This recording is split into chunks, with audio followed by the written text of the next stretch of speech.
بسم اللہ والحمد للہ والصلاۃ والسلام علی ابی القاسم محمد بن عبد اللہ خاتم النبیین۔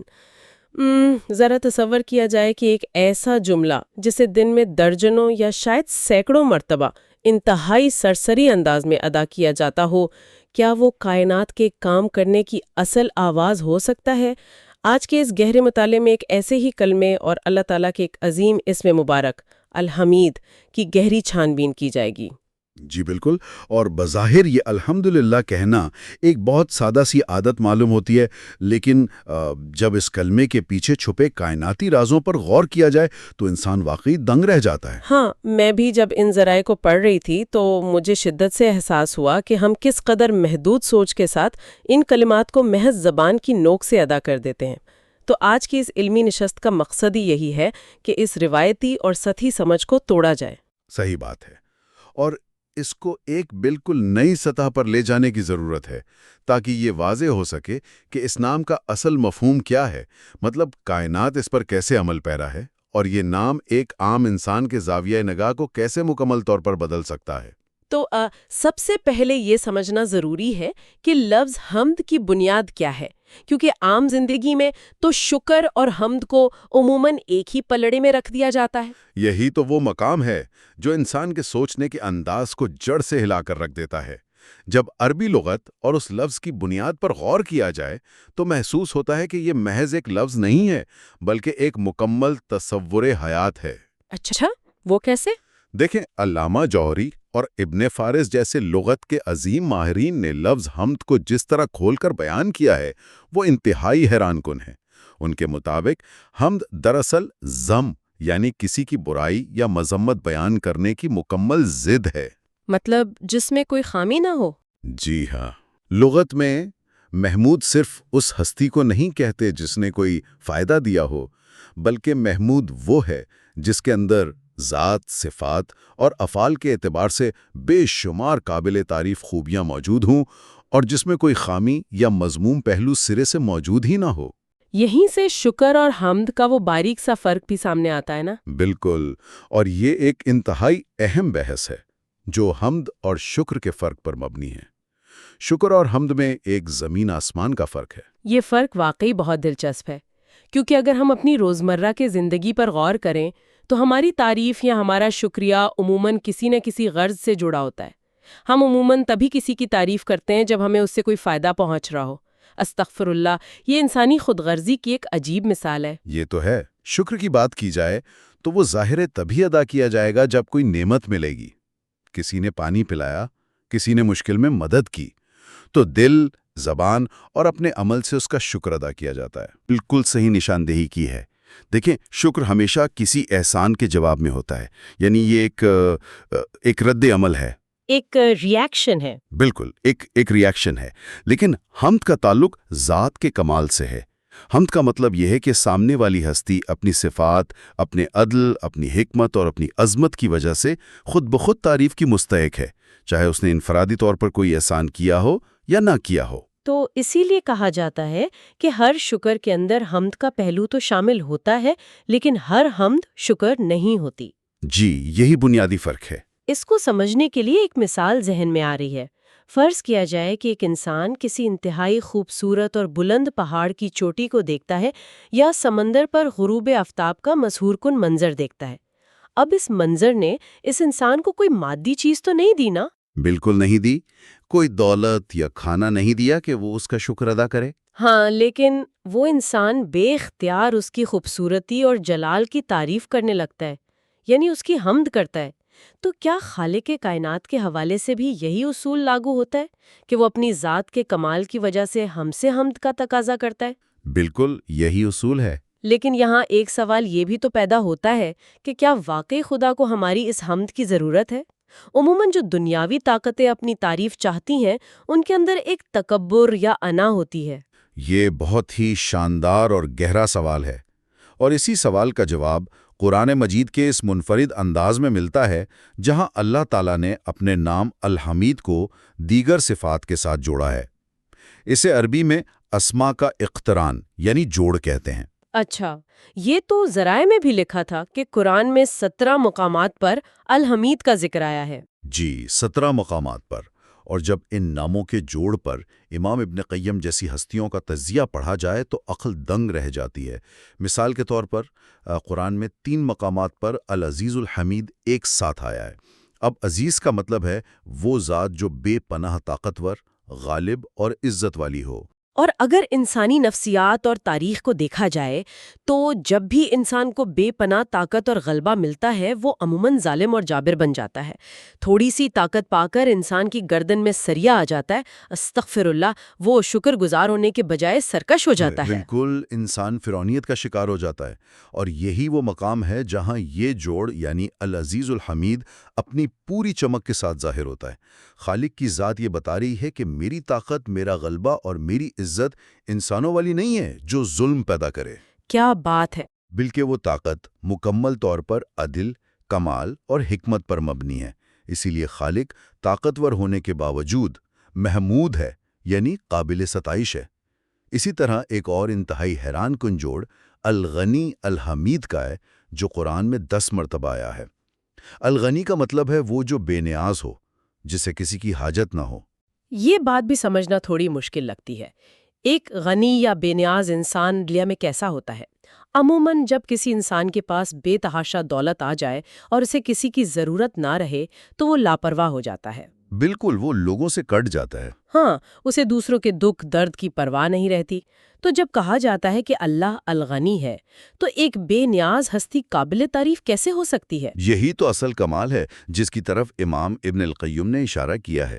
انسان کی بے نیازی اسے متکبر اور ظالم بنا سکتی ہے، جیسا کہ قرآن کہتا ہے کہ انسان سرکشی کرتا ہے جب وہ خود کو بے نیاز دیکھتا ہے، لیکن اللہ کا غنی ہونا بخیلی یا تکبر پر مبنی نہیں ہے۔ یعنی وہ کائنات کا واحد غنی ہے جسے واقعی کسی کی، یہاں تک کہ ہماری حمد کی بھی کوئی ضرورت نہیں ہے۔ جی ہاں، بالکل ضرورت نہیں ہے، لیکن اپنی اس مکمل بے نیازی کے باوجود وہ بے پناہ عطا کرنے والا، سخی اور رحم کرنے والا ہے۔ اس لیے وہ صرف غنی نہیں ہے بلکہ الغنی الحمید ہے۔ سبحان اللہ! اس کی بے نیازی اس کی سخاوت اور کمال کی وجہ سے حمد کا تقاضا کرتی ہے۔ اور اسی طرح قرآن میں الحکیم الحمید، الحمید المجید اور الولی الحمید کے جوڑ بھی ملتے ہیں، جو یہ بتاتے ہیں کہ اس کی حکمت، اس کی بزرگی اور اس کی دوستی سب کے سب قابل ستائش، کمال کے درجے پر ہیں۔ یہ کتنا زبردست توازن ہے! انسانی دنیا میں جو چیزیں خامی سمجھی جاتی ہیں، خالق کی ذات میں وہی صفات اس کی حمد کا سبب بن جاتی ہیں۔ بالکل۔ لیکن میں سوچ رہی تھی کہ اگر اللہ کی ذات اس قدر کامل ہے کہ اس کا ہر کام اور ہر صفت حمد کے لائق ہے، تو کیا صرف اس زمین پر چلنے والا انسان ہی یہ حمد بیان کر رہا ہے؟ کیونکہ ارد گرد دیکھا جائے تو انسانوں کی ایک بہت بڑی اکثریت تو شکوے شکایتوں میں گم ہے۔ تو کیا خالق کی یہ کائناتی حمد نامکمل ہے؟ نہیں، ہرگز نامکمل نہیں ہے، اور یہ اس مطالعے کا شاید سب سے مسحور کن اور آنکھیں کھول دینے والا پہلو ہے۔ علامہ سعدی نے قرآن کی اس آیت کی تفسیر میں کہ 7 آسمان اور زمین اور جو کچھ ان میں ہے اسی کی تصویر کرتے ہیں، ایک بہت گہری حقیقت واضح کی ہے۔ وہ کیا؟ وہ یہ کہ یہ کائنات خاموش نہیں ہے۔ چرن، پرند، جمادات، نباتات، ہر ذرہ حامد ہے۔ لیکن ایک بے جان پتھر یا ایک درخت کیسے حمد کرتا ہے؟ کیا ان کے پاس بھی کوئی مخصوص آوازیں ہیں جو سنائی نہیں دیتی، یا اس حمد کی کوئی اور صورت ہے؟ دیکھیں، اس کے 2 پہلو ہیں۔ ایک تو ان کا وجودی یا تکوینی پہلو ہے۔ ایک درخت کیسے حمد کرتا ہے؟ وہ اپنے خالق کے بنائے ہوئے قانون کے عین مطابق نشوونما پا کر اور اپنے ڈیزائن کی مکمل پیروی کر کے اپنے پیدا کرنے والے کے کمال کی گواہی دیتا ہے۔ اچھا، یعنی اس کا وجود ہی اس کی حمد ہے۔ بالکل، اس کا ہر پتا، اس کی ہر شاخ اپنے وجود سے یہ اعلان کر رہی ہے کہ مجھے بنانے والا الحکیم اور الحمید ہے۔ ان کا وجود اور ان کا اپنے قانون پر قائم رہنا ہی ان کی عملی حمد ہے۔ لیکن اس کا ایک دوسرا اور زیادہ پراسرار پہلو بھی ہے جو احادیث سے ثابت ہے۔ وہ پراسرار پہلو کیا ہے؟ وہ یہ کہ یہ چیزیں باقاعدہ ایسی تسبیح بھی کرتی ہیں جو کبھی کبھار معجزاتی طور پر انسانوں کو سنائی بھی دی ہے۔ جیسے صحیح بخاری میں حضرت عبداللہ بن مسعود رضی اللہ عنہ کا وہ حیرت انگیز واقعہ موجود ہے، جہاں صحابہ کرام کھانا کھاتے وقت ان کھائی جانے والی چیزوں سے باقاعدہ تسبیح کی آوازیں سنتے تھے۔ ارے واہ، یہ تصور واقعی رونگٹے کھڑے کر دینے والا ہے۔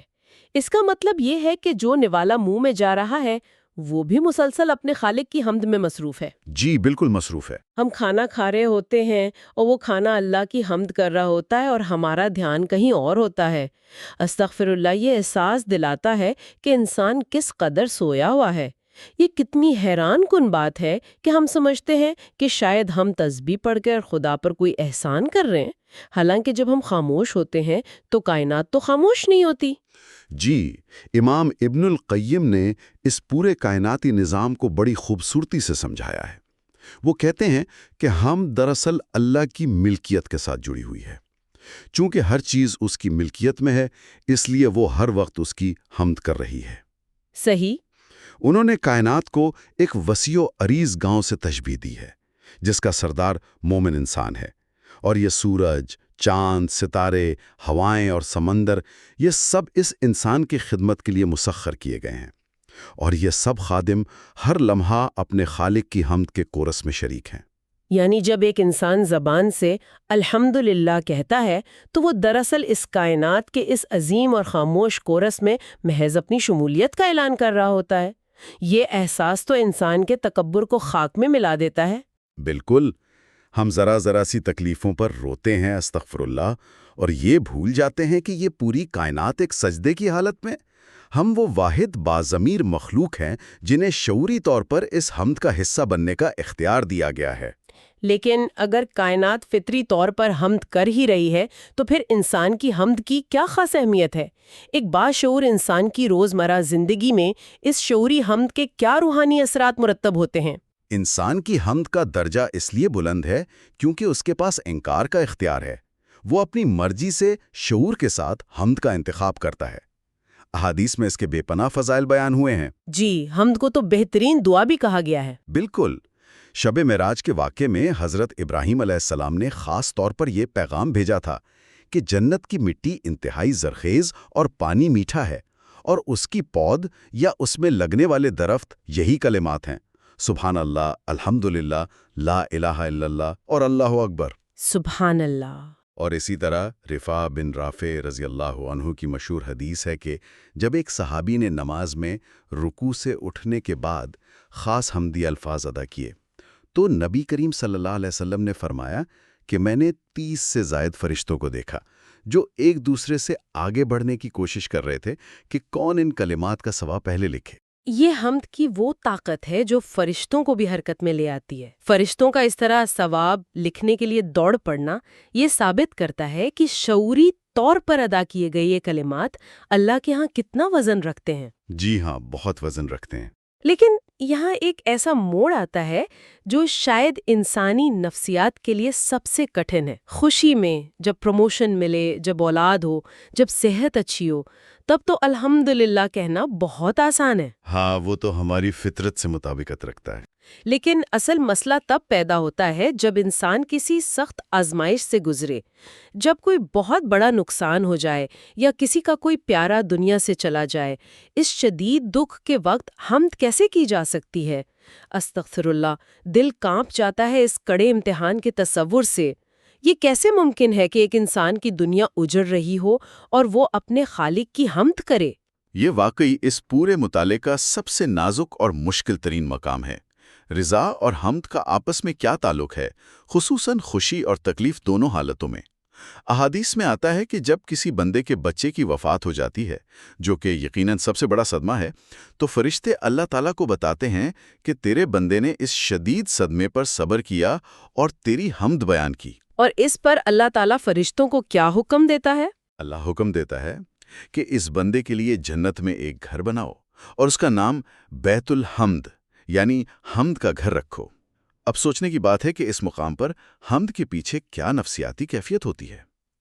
یہ حمد دراصل اس اندھے اور غیر متزلزل یقین پر مبنی ہوتی ہے کہ اللہ کا انتخاب ہمارے ذاتی انتخاب سے بہت بہتر ہے۔ یہ بات دل میں اتر جانے والی ہے، لیکن ساتھ ہی بہت گہری بھی۔ یعنی انسان یہ تسلیم کر رہا ہوتا ہے کہ اسے بظاہر جو چیز نقصان نظر آ رہی ہے وہ خالق کی بڑی تصویر میں کوئی بہتری لیے ہوئے ہے۔ بالکل، انسان کا علم بہت محدود ہے، وہ صرف وقت کے ایک چھوٹے سے ٹکڑے میں ظاہری نقصان کو دیکھ کر تڑپ جاتا ہے۔ لیکن جب وہ یہ جان لیتا ہے کہ میرا رب الحمید بھی ہے اور الحکیم بھی، تو وہ سمجھ جاتا ہے کہ خالق کا کوئی بھی فیصلہ ظلم پر مبنی نہیں ہو سکتا۔ یہ تو ہے۔ امام ابن القیم نے اسے یوں سمجھایا ہے کہ اللہ کی ہر قضا، اس کا ہر فیصلہ اپنی ذات میں محمود ہے۔ وہ نعمت دے کر بھی محمود ہے اور نعمت واپس لے کر بھی محمود ہے۔ جب بندہ تکلیف میں حمد کرتا ہے تو وہ اقرار کر رہا ہوتا ہے کہ اے اللہ، اگرچہ میرا دل خون کے آنسو رو رہا ہے، لیکن میرا یقین ہے کہ تو ظلم نہیں کر سکتا، اس لیے میں اس دکھ کی گھڑی میں بھی تجھے ہی تعریف کے لائق سمجھتا ہوں۔ یہ واقعی بندگی کا کمال ہے، اور شاید یہی وہ مقام ہے جہاں ایک انسان کا رتبہ فرشتوں سے بھی بڑھ جاتا ہے، کیونکہ فرشتے تکلیف محسوس نہیں کرتے۔ اکثر اوقات ہم اپنی چھوٹی سی عقل سے خالق کی لامحدود حکمت پر سوال اٹھانے لگتے ہیں۔ استغفر اللہ، ہم یہ بھول جاتے ہیں کہ جو ذات پورے نظام کائنات کو اتنے کمال سے چلا رہی ہے، وہ کسی ایک پہلو میں ناانصافی کیسے کر سکتی ہے؟ جی، اور یہی شعور تو بڑی سے بڑی پریشانی میں بھی انسان کو ٹوٹنے سے بچا سکتا ہے۔ لیکن ایک عام انسان جو روزمرہ کی بھاگ دوڑ میں پھنسا ہوا ہے، وہ اس درجے کا حامد کیسے بن سکتا ہے؟ عملی زندگی میں اس کا اطلاق کیسے ہو؟ اس کا اطلاق دین اسلام نے انتہائی خوبصورتی سے ہماری روزمرہ کی چھوٹی چھوٹی عادات میں کر دیا ہے۔ اگر ان معمولات کو شعور کے ساتھ اپنا لیا جائے تو عملی طور پر حامد بنا جا سکتا ہے۔ جیسے کہ مثال کے طور پر سو کر اٹھنے پر جو دعا سکھائی گئی، اس کا آغاز حمد سے ہوتا ہے۔ پھر کھانا کھانے کے بعد حمد سکھائی گئی، نیا کپڑا پہننے پر حمد سکھائی گئی ہے، یہاں تک کہ جب سڑک پر کسی مصیبت زدہ انسان کو دیکھا جائے تو وہاں بھی دل میں حمد کرنے کی تلقین کی گئی ہے کہ اللہ نے مجھے اس آزمائش سے بچایا۔ یعنی ذہن کسی بھی لمحے نعمت دینے والے سے غافل نہ ہو۔ بالکل، ایک عام انسان صرف نعمت پر نظر رکھتا ہے، جبکہ ایک حامد انسان نعمت کے راستے سے ہوتا ہوا نعمت دینے والے کی ذات اور اس کی محبت تک پہنچ جاتا ہے۔ جب پورا دن ان شعوری کلمات سے بھرا ہوگا تو زاویہ نگاہ خود بخود بدل جائے گا۔ یہ کتنی گہری بات ہے، لیکن بدقسمتی سے حقیقت اس کے برعکس نظر آتی ہے۔ ہم دن میں درجنوں بار الحمدللہ کہتے ہیں، مگر دل غافل ہوتا ہے۔ استغفار اللہ، یہ کلمات ہمارے لیے محض ایک عادت یا تکیہ کلام بن کر رہ گئے ہیں۔ ہم کھانا کھا کر اٹھتے ہیں اور اس لقمے کی پوری کائناتی حقیقت پر غور ہی نہیں کرتے۔ جی، اور اسی لیے آج کے اس گہرے مطالعے سے یہ واضح ہوتا ہے کہ الحمید محض ایک نام یا وظیفہ نہیں ہے، بلکہ یہ دنیا اور زندگی کو دیکھنے کا ایک مکمل، مثبت اور شکر گزار زاویہ نگاہ ہے۔ یعنی یہ عقیدہ کہ یہ کائنات کسی اندھے حادثے کا نتیجہ نہیں، بلکہ ایک ایسی کامل اور حکمت والی ہستی چلا رہی ہے جس کا ہر فیصلہ قابل ستائش ہے۔ بالکل، اور جب یہ زاویہ نگاہ پختہ ہو جاتا ہے تو انسان مایوسی، تکبر یا ڈپریشن جیسی کیفیتوں سے محفوظ ہو جاتا ہے۔ وہ کائنات کے اس عظیم کورس کا ایک شعوری حصہ بن جاتا ہے۔ آج کی اس نشست نے واقعی الحمدللہ کے کلمے کو ایک نئی اور کائناتی جہت دے دی ہے۔ اب یقیناً سننے والوں کو بھی اندازہ ہوگا کہ جب اگلی بار ان کی زبان سے یہ کلمہ نکلے گا تو اس کے پیچھے کائنات کی تسبیح اور کامل حکمتوں کا احساس بیدار ہوگا۔ انشاءاللہ۔ آج کے اس گہرے مطالعے کے اختتام پر سننے والوں کے لیے ایک بہت ہی بنیادی اور فکری سوال ابھرتا ہے۔ اگر اس کائنات کا ہر ذرہ، وہ پہاڑ، سمندر، درخت اور پرندے، اپنی تخلیق اور اپنے وجود کے ذریعے اللہ کی بہترین حمد کر رہے ہیں، تو کیا ایک باشعور انسان کی زندگی کا اصل مقصد صرف زبان سے ان الفاظ کو دہراتے رہنا ہے، یا پھر اپنے اخلاق، اپنے کردار، اپنے رویوں اور اعمال کے ذریعے ایک ایسا محمود یعنی قابل تعریف انسان بن کر دکھانا ہے جو اس اندھیرے سے بھری دنیا میں اللہ کے اس عظیم نام الحمید کی ایک ہلکی سی جھلک پیش کر سکے؟ یہ وہ سوچنے کا مقام ہے جو اپنے گریبان میں جھانکنے پر مجبور کرتا ہے۔ ھذا ما عندی واللہ ورسولہ عالم بالصواب۔